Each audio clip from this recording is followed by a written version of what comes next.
Have you ever stopped to think, can you actually hear a color? I mean, how would you take this big explosion of vibrant reds and blues and yellows and somehow turn it into music? Well, that is the exact creative puzzle we're going to solve today as we figure out how to compose the sound of a festival. So let me just ask you, right off the bat, what does the color red sound like to you? Or blue? Or yellow? It sounds like a totally impossible question, right? But honestly, it's exactly the kind of thing composers think about when they're trying to translate an image or an emotion into music. You know, for some people, this connection is totally automatic. They have this rare, fascinating condition called synesthesia, where their senses get a little bit crossed, and they might literally see colors when they hear music. But even if you don't have that, composers use a really similar creative process to build that bridge between what we see and what we hear. All right, so to really dig into this idea, we need some inspiration, right? A kind of visual canvas to work from. And for this explainer, our canvas is going to be the absolutely incredible Holi festival. So what is Holi? Well, it's this amazing Hindu festival that marks the arrival of spring and celebrates the victory of good over evil.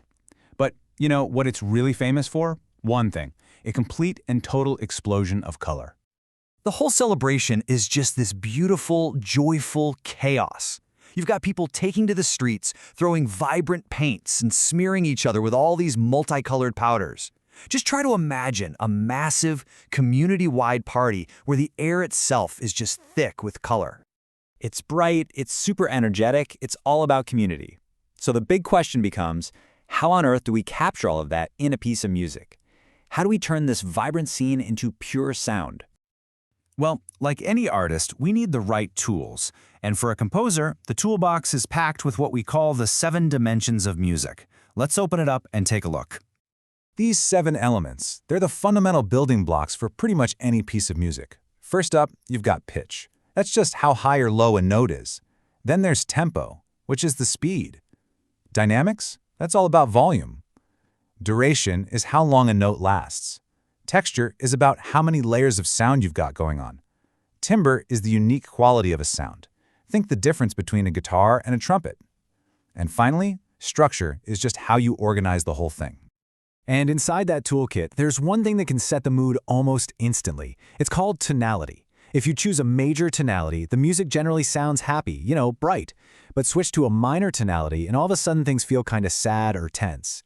This is a huge first decision for any composer.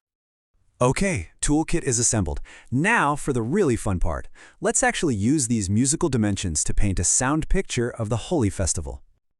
All right, first things first. Holi is a joyful, bright celebration. So if you look at all our tools, which one do you think we should grab first to get that specific feeling across? Yep, you got it. We're going to use a major tonality. That immediately lays down the emotional foundation for our piece, making it feel uplifting and positive, which is exactly the vibe of the festival itself. Okay, next challenge. What about the action? The physical energy of people running around, laughing, throwing these huge clouds of colored powder everywhere.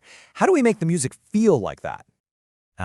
For this, we're going to combine 2 dimensions. We need a fast tempo that gives us a sense of movement and excitement. And at the same time, we need loud dynamics to represent those big, explosive bursts of color. See? Fast plus loud equals high energy. And last but not least, Holi isn't something you do by yourself. It's a massive communal party. So how do we make our music sound like a huge crowd, just packed with all these overlapping sounds and activities?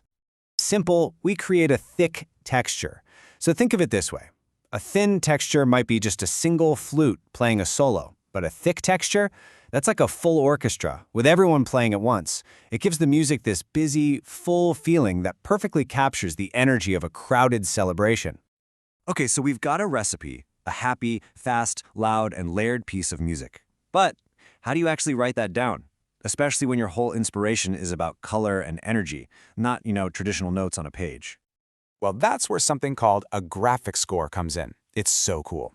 Instead of the usual lines and notes, a graphic score uses symbols, shapes, even images to represent musical ideas. And this is just perfect for what we're doing. It's a visual way to write down our visual inspiration. I mean, a big splash of red paint on the page could mean a loud crash from a cymbal. A bunch of little yellow dots could mean fast, high-pitched notes on a piano. It basically becomes this musical blueprint that almost anyone can look at and just get it. So, the next time you're listening to a piece of music, try to hear these different dimensions. And I'll leave you with this final thought. If you had to compose the sound of your day, right now, what would it sound like? Would it be fast or slow? Loud or quiet? Major or minor?